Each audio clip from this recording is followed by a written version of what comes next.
You know what I keep seeing on the intake form? Men in their 50s, 60s, 70s. 3 boxes on a single sheet of paper. And by the time they sit down on my couch, I've already read them. Not because I'm a great therapist. Because the form always tells the same story before the man does. This isn't about bitter men. This is about a ledger I'm not supposed to read out loud. I watch the receptionist slide the clipboard across the polished mahogany of the front desk. The paper feels heavy. Colleagues hear me say that and assume I am profiling. I am not. I am pattern matching. You sit in this chair long enough.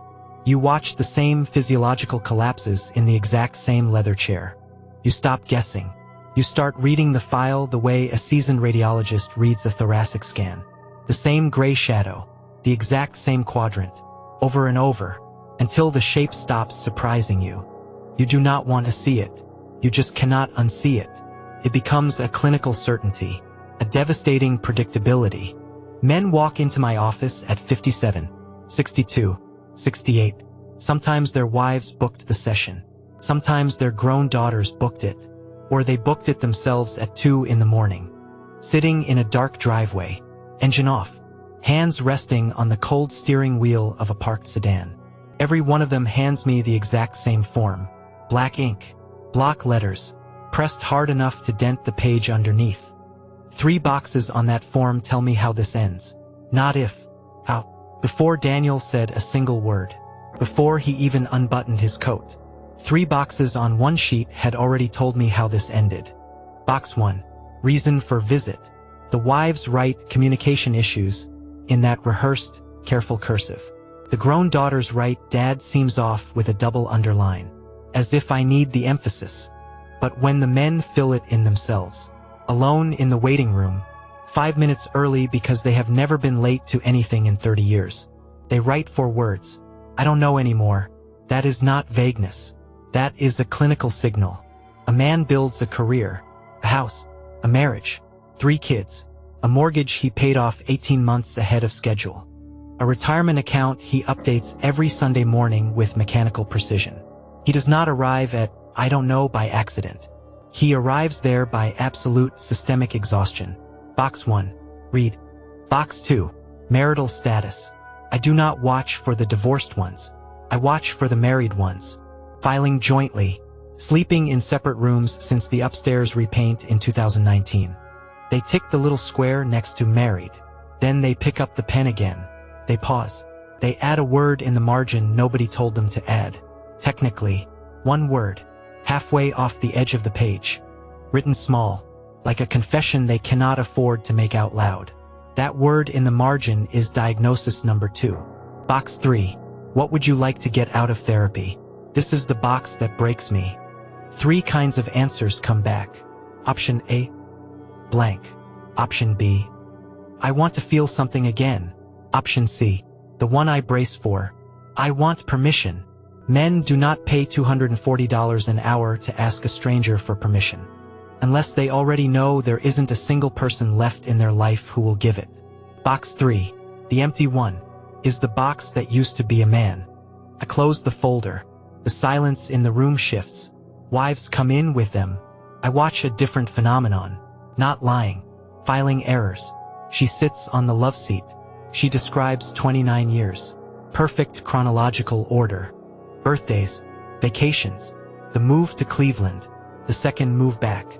She remembers the color of the couch in 2003. The waitress at the anniversary dinner. What she does not remember is the diagnostic key. This is a clinical finding, not a moral one. She forgets any category of labor that was not visible to a guest standing in the living room. 2 categories go missing. Every time. Category 1. Invisible logistics.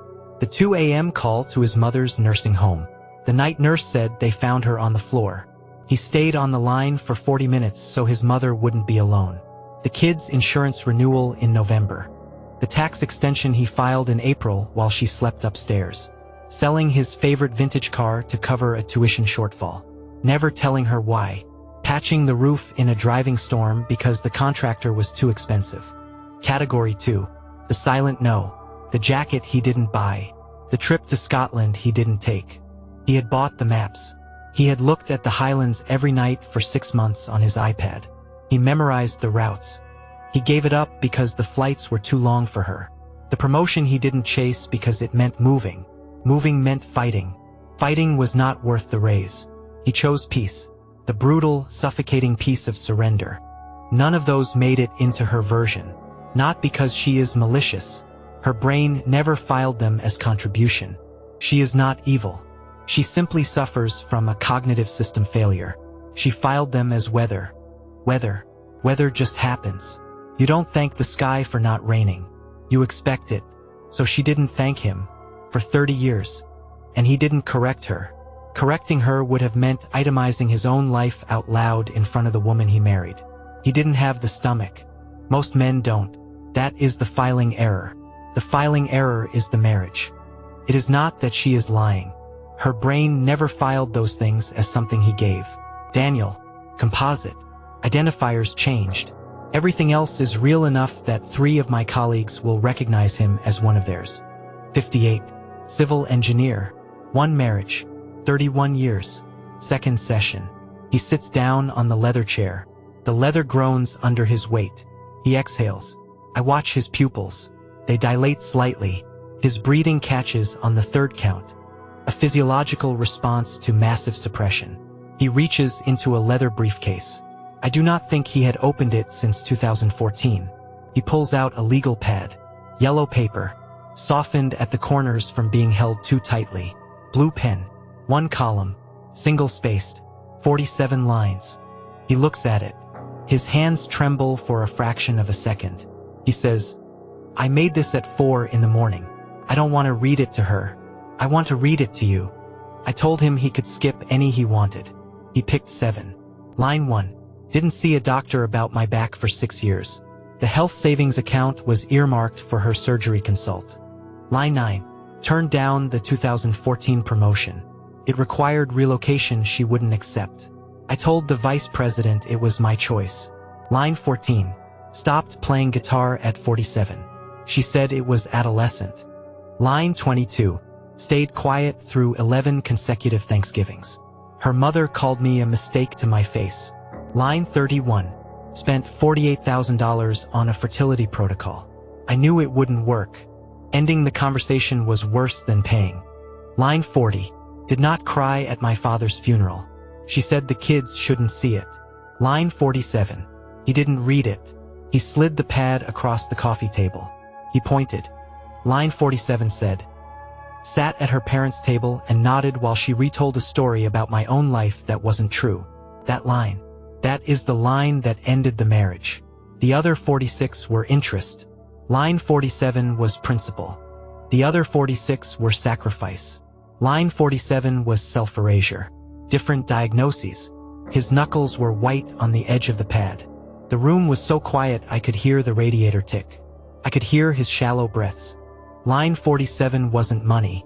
Line 47 was a table where he agreed with a story about his own life that wasn't true. 3rd session. The clock ticks. The shadows lengthen in the office. We approach a very specific marker. Around the 41st minute. Men who are done giving. Not tired. Not angry. Done. They say a sentence.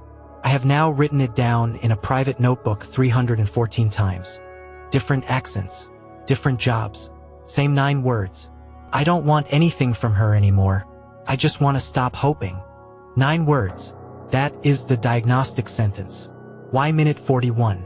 Because for the first 40 minutes, the human nervous system sustains its defenses. Adrenaline masks the fatigue. Politeness holds the structure intact. But at minute 41, the physical barrier collapses. Cortisol drops into sheer exhaustion. The mask slips. The body betrays the mind. I do not care what the presenting complaint was.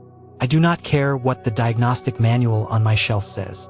When a man in the 3rd session at exactly that moment says I just want to stop hoping, that case has already closed. He is here for paperwork, not treatment. People confuse that sentence with 3 others that sound stronger. I hate her, still attached. Hate is attachment in a bad coat. I want a divorce, still negotiating. Divorce is an event. He is planning an event. I'm going to cheat, still alive. still reaching for oxygen outside the room. None of those three are done. Done sounds quiet. Done sounds like a man giving up the one thing he didn't know he had been holding the whole marriage. Done. Anger means he is still in the room. Hope means he is still in the room. I just want to stop hoping. That man has already left. He just hasn't told his wife yet. I give every man over 55 the same homework at the end of session 2. Before he has said the minute 41 sentence. Before he knows which diagnosis he is in. I hand him a blank index card. I tell him, 5 minutes. One side, 3 things for yourself. No other name on the page. He takes the card home. He comes back the next Thursday. The silence before he hands it over is thick. What he hands me tells me everything. It sounds trivial. It isn't. That card is the most honest medical scan I own. A man who has spent 30 years filing his life under someone else's surname cannot fill out that card. Physically cannot. Not without dragging the surname into the margin. The pen knows before he does. The pen always knows. There are only 3 ways to fail this homework. Each one is a separate clinical picture. Failure 1. The blank card. He sits with the pen for 5 minutes. Nothing arrives. He hands it back apologetic. Like he flunked a test. He didn't flunk. He handed me a scan. A blank card means the self that wanted things has been paved over so thoroughly, he cannot locate the road anymore. This is not depression in the pharmacology sense. This is erosion. Soil that will grow things again. But not this week. A blank card isn't apathy. It is metabolic. The self that wanted things has been running on the fumes of someone else's preferences for 3 decades. Metabolic exhaustion does not look like sadness. It looks like a pen that won't move.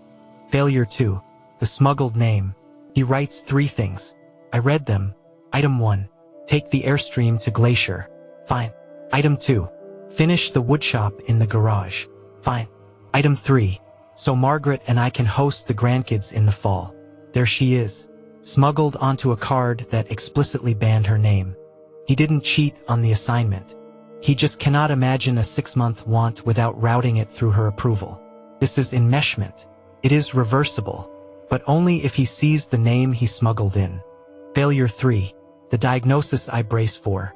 He writes 1 line. I want her to be happy. That is it. Whole card. That man is not tired. That man is not bitter. That man has outsourced the location of his own happiness so completely that he can no longer locate it without her as the coordinate. That is not love. That is a clinical picture the manual does not have a clean name for yet. In my private notebook, I call it coordinate collapse. The blank page, the smuggled name, and I just want her to be happy. 3 failures, 3 diagnoses. Both of them in the room again. The leather chairs creak. He has the index card folded in his back pocket.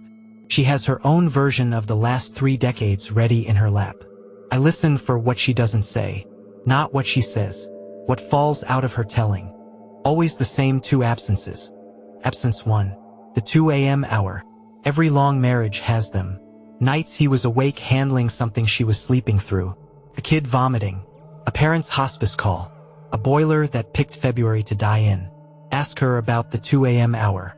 She says, kindly warmly, he's always been good with that stuff. Good with, not carried, not alone in the dark. Good with, that phrase is the filing error made audible. Absence 2. The silent no. The purchases he didn't make. The friendships he let drift because they inconvenienced her schedule. The hobby he let die at 47. Ask her what he has given up for her. She pauses. She says honestly, I can't think of anything big. And she means it, because the silent no by definition never made a sound. She only records what made noise. He spent 3 decades making no noise. In 19 years of couple sessions, I have asked that question. What has he given up for you? I have asked it to somewhere around 400 wives. 14 of them could answer without pausing. 14. Absent. 2 categories. Always absent. That absence is the whole chart. It explains the total erosion of his will. Countertransference. It is the clinical word for what happens when the therapist starts feeling what the patient feels. We are trained to notice it, flag it, contain it. In a healthy caseload, you notice it on Tuesday. It is gone by Thursday. In this caseload, Men over 55. Long marriages. Minute 41 sentences. It does not leave by Thursday. It builds. Case after case. You start hearing the same invisible labor in different voices. Your own spouse didn't thank you for the inspection on the car last Tuesday. You catch yourself writing line 47 in your head while a civil engineer reads his across a coffee table. That is not neutral listening. That is infection. I am not being dramatic. I am being clinical. This caseload is contagious to the clinician. A thing nobody writes on the public-facing page of the practice. A lot of us rotate out. Male clinicians, 45 and up. We do not take more than 3 of these men on the active roster at once. We call each other. We trade. I will take your trauma cases if you take 2 of my ledgers. We are not cowards. We are triaging. Because if you sit in this chair and listen to too many ledgers in a row, you will start writing your own. I started writing my own ledger during his session. That is when I called my colleague. November, last year, 10:06 at night. A colleague, 22 years in practice. Calm man, the kind of clinician whose voice alone drops your heart rate. He calls me. He doesn't say hello. He says, I need you to take Marcus off my hands. Not because he's hard. Because I am writing my ledger in my head while he talks. And my wife is asleep upstairs. And I don't want this in my house. That call changed the chart I was keeping on Marcus. It changed the chart I was keeping on myself. I understood we didn't have a dating crisis. Or a divorce crisis. Or a masculinity crisis. We have a diagnostic category the manual hasn't named yet. A category so consistent, so patterned, so predictable across income, race, region, and religion that it has started infecting the people paid to listen to it. If the clinicians cannot sit with this caseload without rotating out, what were we asking the husbands to do for 30 years? Stay in the chair we cannot even stay in for 3 cases? That question answers itself. He said, I can't take another intake like Marcus. I'm writing my ledger in my head while he talks. My wife is asleep upstairs. I don't want this in my house. That is when I knew this wasn't one man's story. There is a line on every chart for termination. When treatment ends. Most clinicians write one of 3 things. Treatment goals met. Patient discontinued. Referred out. When these men stop coming. And they all eventually stop coming. Usually around session 9. Sometimes a week or 2 after they read me line 47. I do not write any of those. I write a sentence small enough that it won't survive a chart audit. Tucked into the corner of the note where no billing reviewer looks. Patient has stopped translating his life into someone else's language. That is the note. That is the whole recovery. Not that he left her. Some do, some don't. The recovery is that he stopped doing the translation. The mouth stopped saying what the house wanted. It started saying what the man wanted. It is a small mechanical thing. Quiet. Barely audible on the chart. But it runs. When people ask me why these men won't come back. To the marriage. To the dating app. To the old version of themselves. I tell them the truth. He didn't quit. He stopped translating. And a man who has stopped translating his life into someone else's language does not go back to the language that erased him. That is not loss. That is literacy. Literacy. And literacy, once learned, does not unlearn. When you finally stop bending your own grammar to make someone else's story make sense, you regain your native tongue. You realize the silence was never peace. It was just muteness.